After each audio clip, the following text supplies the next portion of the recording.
actually describe Burning Man not as an event that takes place, but as a community, which is a gathering of some of the most creative, extraordinary individuals in the world. On the website it says it's an experiment in social living, and that's just what it is. It's not dictating what the social living is. It's letting us all find out how we can make this work together, to enjoy ourselves and enjoy one another. Like to find my community, to find my tribe, to find my people who I could just be at home with.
Boy, what does the man represent? I think he represents all of us. He's the collector of all the imagination and all the energy, and he consumes it all year long so that he can literally burn up like a phoenix.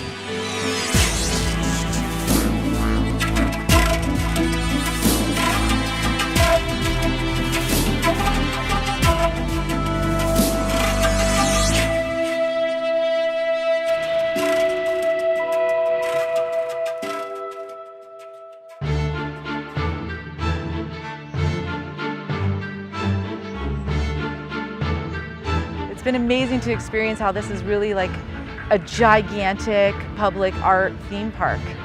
And I was like climbing on huge art pieces and being lifted up into the sky by a balloon installation. Like I just had no idea. One person did one thing and everybody else went, if they could do that, I could do. And it showed them the potential within themselves. And it really is its own genre because there's nothing here, and it's so huge that the dreams of the artists are just immense.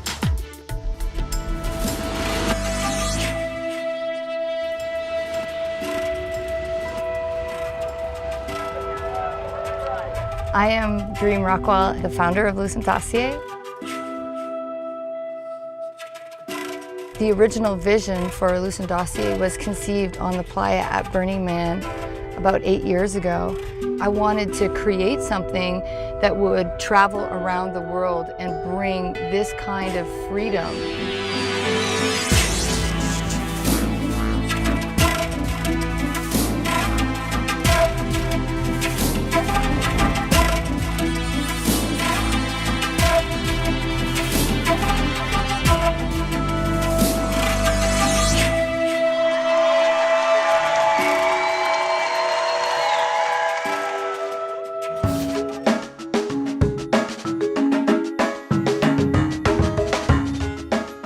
The art cars are just off the charts. You know, it's a steampunk thing, mixing old with new. You got the technology mixed with rusted steel, diesel engines, and fat tires, all to go 3 miles an hour, so other people can enjoy them. It's just incredible.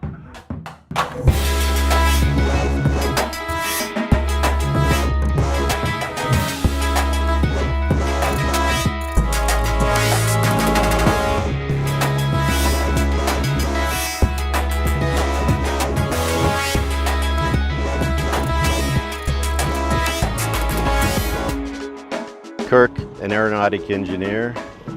pretty much CAD-cammed it all out, and to see their response, they come up and they say, "Thank you for creating this wonderful piece of art." I really like the mechanical bit of having a wooden cog driving a big hubless front wheel.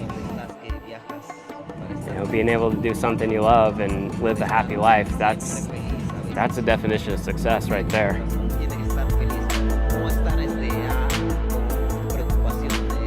The beauty of Burning Man is it gives us an opportunity to create new ways of interaction. You know, it's like a whole, this is the canvas that we can explore. It's exploration in community. And we came up with this performance called Phaedroids. It's kind of a merger of the masculine and the feminine. She's a dancer, and I'm a very technologically oriented masculine artist, and so it brings those two worlds together, and I trace the movements of her dance with these dynamic generative particles and using laptops and Wacom and all these things.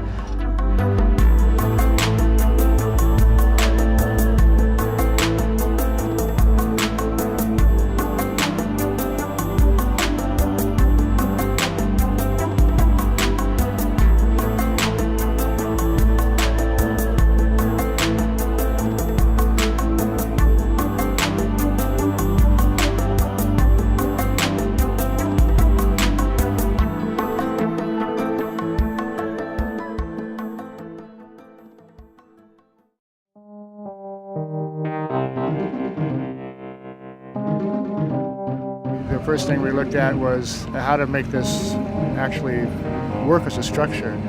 As it turns out, this is one of the tallest freestanding wood structures in the world. Some people have said that they've travelled around the world to all sorts of temples. That seems to be a pilgrimage that they do in various countries, and they've come here and they've had the most amazing experience ever. Everybody from all walks of life, and you know, atheists, whoever you are, you know, have been here and had a huge experience. But it's non-denominational. We applied sacred geometry to it, and that's what came out. Rather than just having this big structure sitting there silently, we felt that it needed to have some sort of musical addition to it. My name is Aaron Taylor Kuffner. I'm the co-creator and artistic director of the world's first, and I believe only, fully robotic Indonesian gamelan orchestra known as the Gamelatron. And I installed 57 gongs and cymbals in the center temple. And so people were able to enter the space and essentially really be aided in bringing their intentions to fruition and help them release their feelings and the things that they needed to share.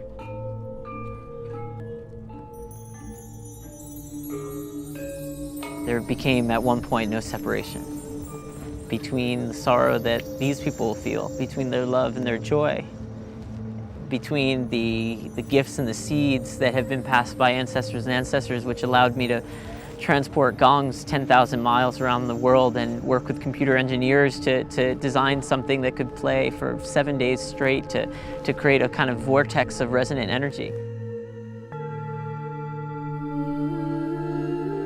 The Earth Harp with William and Andrea was just stunning. You know, I think people got more out of that and the Gamelatron than potentially even the temple itself. You know, the actual emotions that come with the music was quite amazing indeed.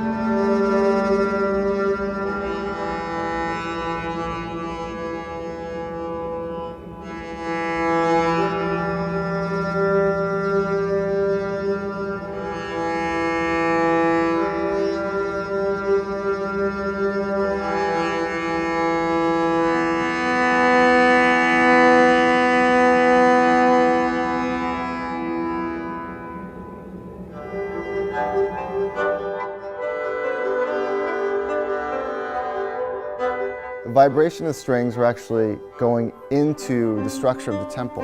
So the temple itself was an instrument.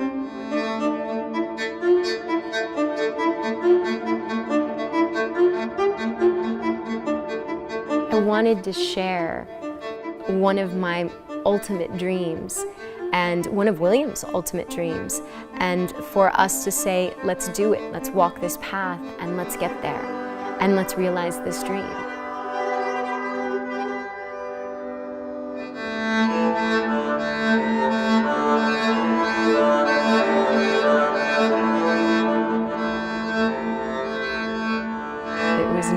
highlight and life-changing experience.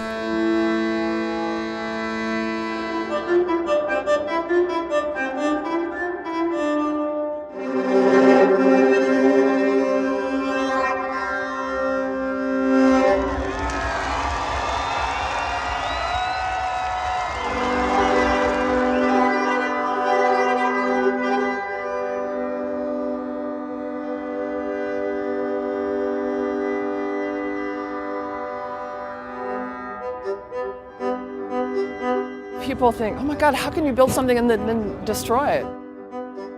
It is about lovingly creating something, giving energy into it, and then letting go of it.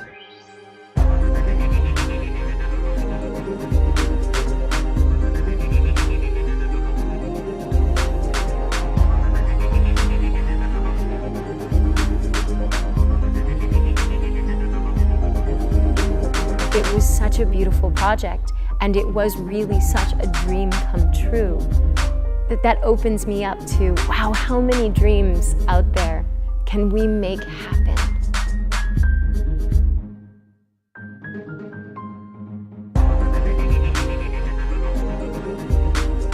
You know, and taking what we learn from here and our experiences out into the real world, you know, and sharing with the people around us, our loved ones, the people we work with, and sharing these kind of ideals and these principles. I think something like this is a small way we can start to change the world. This is a great way to recharge and remind yourself as a creative person and as a human being with a greater family of man what it's about. And there's a lot that we can bring back, because this is a really important thing that we're creating out here. Gives me hope in humanity, is what it does.